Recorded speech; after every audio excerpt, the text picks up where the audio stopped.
اب ذرا بات کر لیں بلوچستان کی. آج آفیشلی اناؤنس کیا کہ جو رد الفتنہ 1 آپریشن تھا اس کا اختتام ہوا اور پچھلے کچھ دنوں میں ہم نے دیکھا بہت تباہی ہوئی بلوچستان میں، لیکن 216 خوارج مارے گئے، جہنم واصل کیے گئے، ہمارے 22 سولجرز، ایلیے، پولیس سارے ملا کے شہید ہوئے.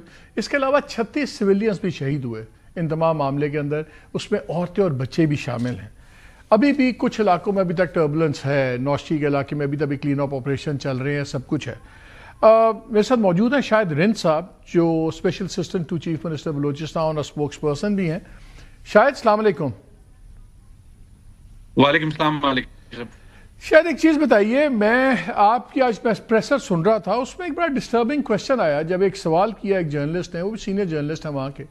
انہوں نے کہا کہ جب لوگ آئے ہوئے تھے تو ہم نے کوئٹہ میں دیکھا، وہاں ایک دو جگہ پہ کہ لوگ ان کو ریزینٹ نہیں کر رہے تھے، بلکہ لگتا تھا جیسے ایک اکوموڈیٹنگ نگاہ سے دیکھا جا رہا ہے.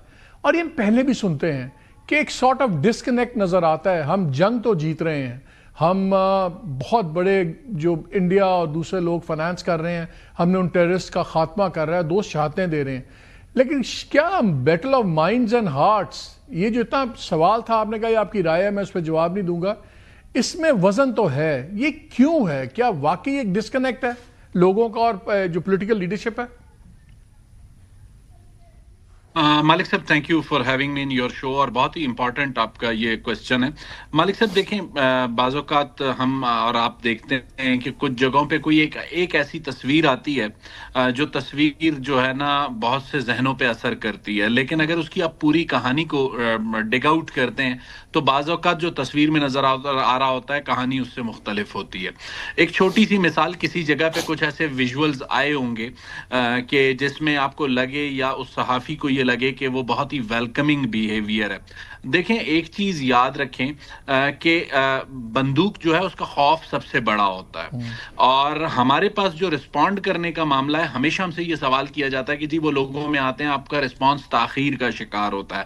مالک صاحب رسپانس تاخیر کا شکار نہیں ہوتا. سب سے بڑا جو ایشو ہے وہ یہ ہے کہ دہشت گرد کو کہیں پر کولیٹرل ڈیمیج کا خدشہ نہیں ہوتا، لیکن جب ریاست نے رسپونڈ کرنا ہوتا ہے تو ریاست کے پاس کولیٹرل ڈیمیج کا ضرور یہ خدشہ ہوتا ہے، اور بڑا نہیں وہ تو ہم بات سمجھتے ہیں، شاید وہ تو ہم بالکل سمجھتے ہیں. میں اس لیے پوچھ رہا ہوں، لیکن جو ایک اور پوائنٹ دیکھیں کچھ ایسے ویژول ضرور سرفیس ہوئے ہیں سوشل میڈیا پر جو آپ نے بھی دیکھے ہوں گے، اس جرنلسٹ نے بھی دیکھے ہوں گے، اور انہوں نے یہ سوال پوچھا.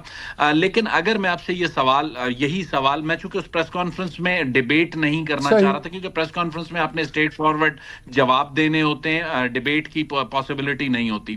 اگر ایک گاؤں میں وہ داخل ہوتے ہیں اور وہاں پر 2 یا 4 لوگ انہیں ویلکمنگ بیہیویئر کے ساتھ ملتے ہیں تو اٹس ڈزنٹ مین کہ پورا گاؤں انہیں ویلکم کر رہا ہے. دیکھیں لوگوں میں اس وقت ایک چیز یاد رکھیے مالک صاحب، جو خوف ہوتا ہے نا وہ سب سے بھاری چیز ہوتا ہے کسی بھی چیز میں، اور ابھی تک جو خوف ہے وہ کسی حد تک ان دہشت گردوں نے کچھ علاقوں میں قائم کیا. I think point well made. مجھے شاید ایک اور بات اور بتائیں. انفارچونیٹلی ہوتا ہے کہ بلوچستان کی جب بھی ڈیبیٹ ہوتی ہے ہمارے شوز میں، پارلیمان میں، سب کچھ ہمیشہ کسی نہ کسی ایک پروونشل ایشو کے طور پہ ہوتی ہے. دھماکہ ہو گیا، ٹیررسٹ کاروائی ہو گئی، یہ ایک پروونشل ایشو بنتا ہے. ہمیں نظر آتا ہے کہ جو مین بڑی پولیٹیکل پارٹیز ہیں، پیپلز پارٹی ہے، پی ایم ایل این ہے، یہ وہاں پہ نیشنل لیول کی ہمیں پالیٹکس نظر نہیں آتی. ہمیں اس معاملے میں آپ بات کرتے ہیں، وزیر اعلیٰ بات کرتے ہیں، یا فوج کے ترجمان بات کرتے ہیں، دوسروں سے ٹیررسٹوں کے بیانیے چل رہے ہوتے ہیں تو لگتا ہے اے ورسز بی یہ چل رہے ہیں. یہ جس طرح ڈاکٹر مالک ہے، اختر مینگل ہے، دوسرے لوگ ہیں، یا جو دوسرے مین پولیٹیکل پارٹیز کے بڑے لوگ ہیں، یہ خاموش کیوں ہیں؟ کیا آپ لوگ ان کو مشاورت میں نہیں کرتے؟ کیا گھبرائے ہوئے ہیں؟ Why this silence? یہ براڈ پولیٹیکل اسپیکٹرم کی خاموشیاں میں کیوں لگتی ہے؟ مالک صاحب مجھے ایسا لگتا ہے کہ محمد مالک جسے کہتے ہیں وہ ایشو کے ڈائگنوسس کے بہت قریب آ چکے ہیں. میں آپ کو ایک چھوٹی سی بات کرنا چاہوں گا. آپ نے 3-4 ملٹیپل چیزیں میرے سامنے رکھی ہیں، میں کوشش کروں گا کہ اسٹیپ وائز ان کو ایڈریس کروں. سب سے پہلے میں ایڈریس کروں گا اس لاسٹ پوائنٹ کو جو آپ نے کہا کہ ڈاکٹر مالک یا سردار اختر مینگل کسی گھبراہٹ کا شکار ہیں. دیکھیں ڈاکٹر مالک یا سردار اختر مینگل کا جو پولیٹیکل کیپٹل ہے وہ نیشنلسٹ پالیٹکس کا ہے، اور نیشنلسٹ پالیٹکس میں انہیں یہ لگتا ہے کہ اگر وہ اسٹینڈ آؤٹ کرتے ہیں لوگوں کے خلاف تو وہ اپنا ووٹ بینک لوز کریں گے، اور جو نیریٹو ان کا ہے وہ تو ووٹ ہی اسی نیریٹو پہ لیتے ہیں. اگر ان کے پاس یہ نیریٹو بھی نہ ہو جو نیشنلزم کا نیریٹو ہے تو پھر وہ ووٹ کہاں سے لیں گے. اور معذرت کے ساتھ میں کبھی کسی کے اسٹیک ہولڈر ہونے کو کوسچن مارک نہیں لگاتا، لیکن آپ کے سامنے ایک سوال رکھتا ہوں. آپ الیکشن کے اعداد و شمار اٹھا لیں، الیکشن کے اعداد و شمار میں 2013 میں ایک مرتبہ ڈاکٹر مالک کی پارٹی کو 7 سیٹیں ملتی ہیں، 2018 میں ایک مرتبہ سردار اختر مینگل کی پارٹی کو 11 سیٹیں ملتی ہیں. ادروائز آپ اٹھا لیں پچھلے 3-4 الیکشنز کے ریزلٹس، کتنے وہ اسٹیک ہولڈر ہیں سارے ایریا کے، تو آپ کے سامنے چیزیں بڑی کھل کے آ جاتی ہیں. اور یہ جو حقیقی نمائندگی کا جو ایک بیانیہ ہے، میں صرف یہ سوال ہمیشہ رکھتا ہوں کہ موجودہ جو صوبائی اسمبلی ہے اس میں 51 جنرل نشستیں ہیں، 51 میں 40 لوگ وہ ہیں مالک صاحب جو ہمیشہ نسل در نسل جیتتے آ رہے ہیں، تو مطلب 11 لوگ ہی صرف نئے آئے ہیں، ادروائز کسی کا بھائی، کسی کا بھتیجا، کسی کا چچا، وہی لوگ ہیں جو پالیٹکس کر رہے ہیں. اب اگر نیشنلسٹ پولیٹیکل فورسز انہیں شکست نہیں دے سکتی تو اس کا ذمہ دار آپ موجودہ حکومت کو یا سرفراز بگٹی کو یا شاہد ہند کو نہیں ٹھہرا سکتے. تیسرا پوائنٹ مالک صاحب دیکھیں، ایک چیز یاد رکھیے، بڑے یہ المیہ ہے، نیشنل جو پولیٹیکل لیول کی پارٹیز ہیں، جو بڑی پولیٹیکل پارٹیز ہیں، میری ذاتی رائے میں انہیں ہیویلی پولیٹکس میں بلوچستان میں ایک عام پولیٹیکل ورکر میں انویسٹ کرنا ہوگا.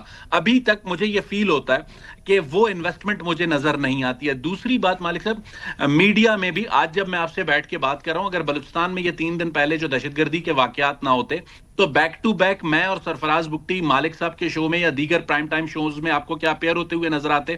آپ کو بلوچستان کے میڈیا کو، بلوچستان کے بلوچستان کے پولیٹیکل لیڈر کو جب تک آپ نیشنل اسٹوری اور نیشنل میڈیا کے ساتھ نہیں جوڑیں گے. میں آپ کو ایک چھوٹی سی مثال دیتا ہوں، آپ کے شو میں سندھ سے کوئی نہ کوئی بیٹھا ہوتا ہے، پیپلز پارٹی سے کوئی ایم کیو ایم سے بیٹھا ہوتا ہے، تو سندھ کی گورننس مسلسل ڈسکس ہو رہی ہوتی ہے. Same is the case with Punjab سے. لیکن مجھے ایک بات بتائیں، آپ نے ابھی ایک بات پوائنٹ آؤٹ کی، میں اس کو دوسرے زاویے سے دیکھوں تو میں کہتا ہوں کہ جب پیپلز پارٹی کا آتا ہے وہی پرانے لوگ ہیں، 70 سال کے، 75 سال کے، وہی پی ایم ایل این کی بھی لیڈرشپ ہمیں آتی ہے، اور جو بی ایل اے یا دوسری موومنٹس ہیں اس میں سارے ینگ لوگ آگے میں ہیں. تو وہ ایک تو ایج کا ڈسکنیکٹ ہے، دوسرا بیانیے کا ڈسکنیکٹ ہے.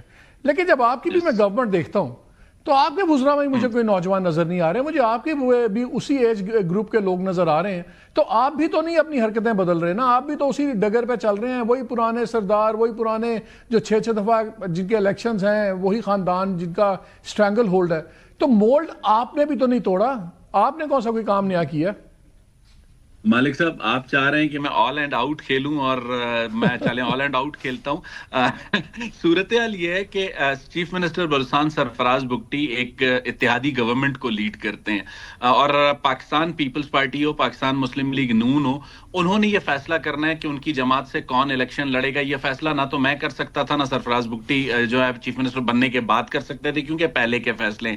جو اویلیبل اس وقت اسٹاف ہے ہمارے پاس، ہم نے اسی اسمبلی سے اپنی کیبنٹ فارم کرنی ہے، اسی اسمبلی سے اپنی گورنمنٹ چلانی ہے. ایسا نہیں ہے کہ ینگسٹرز نہیں ہیں، نئے چہرے بہت سے آئے ہیں، بخت کاکڑ ہیں، ہیلتھ کے منسٹر ہیں، اس کے علاوہ اور بھی بہت سے لوگ ہیں. جس صوبے میں international financing tens of millions کی ڈالرز ہو رہی ہو، جہاں پہ ایک نہیں 2-3 ملک چاہتے ہوں کہ گوادر بھی بند ہو، پسنی بھی بند ہو، ریجنل چیزیں بھی ہیں، کیا وہ صوبہ اس بات کا متحمل ہو سکتا ہے کہ وہاں آپ الائیڈ پارٹیز والی حکومت چلے اور چونچلے ایک دوسرے کے نخرے اٹھاتے رہیں اور بڑے فیصلے، ہر فیصلے کے پیچھے کمپرومائز ہو؟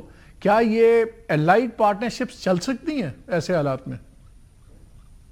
مالک صاحب میری ذاتی رائے میں، چونکہ میں ایک گورنمنٹ پوزیشن پر ہوں، کوئی ایسی کنٹروورسی کریٹ نہیں کرنا چاہتا، لیکن میرا خیال ہے کہ بلوچستان میں جو صورتحال ہے اس میں 2 سے 3 چیزیں بہت اہم ہیں جس پر پولیٹیکل پارٹیز کو کام کرنے کی ضرورت ہے.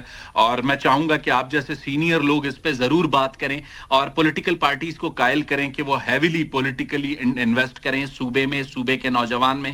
جب تک وہ ہیویلی انویسٹ نہیں کریں گے، ینگ بلڈ سامنے نہیں آئے گا، نئے چہرے سامنے نہیں آئیں کریں گے اس وقت تک آپ اسی زمانہ قدیم کے چہروں کے ساتھ جو ہے نا چلتے رہیں گے اور آپ کا نیریٹو وہی آج سے 40 سال پرانا ہوگا محرومی کا اور رونے کا. تو میرا خیال ہے نیشنل لیول کی جو پولیٹیکل پارٹیز ہیں, اب آپ ایک چھوٹی سی مثال دیتا ہوں, اور جمعیت علماء اسلام کو لے لیں, وہ قومی سیاست کرتی ہے لیکن اس کا مین جو اسٹیک ہے وہ 2 صوبوں میں, خیبر پختونخوا اور بلوچستان میں.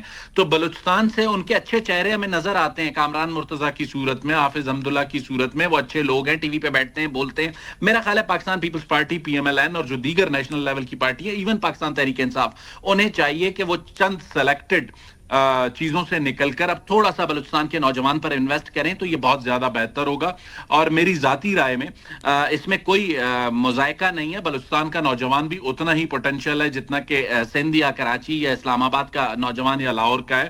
اور ایک چھوٹی سی بات یہ کروں گا کہ جب تک آپ بلوچستان کی اسٹوری کو نیشنل مین اسٹریم اسٹوری کے ساتھ کنیکٹ نہیں کریں گے, بلوچستان کی گورننس کو ڈسکس نہیں کریں گے, چیزیں امپروومنٹ کی طرف اس وقت جاتی ہیں مالک صاحب جب اکاؤنٹیبلٹی ہوتی ہے. ٹھیک ہے, شاید accountability we have run out of time, آپ کو پھر بھی زحمت دیتے رہے.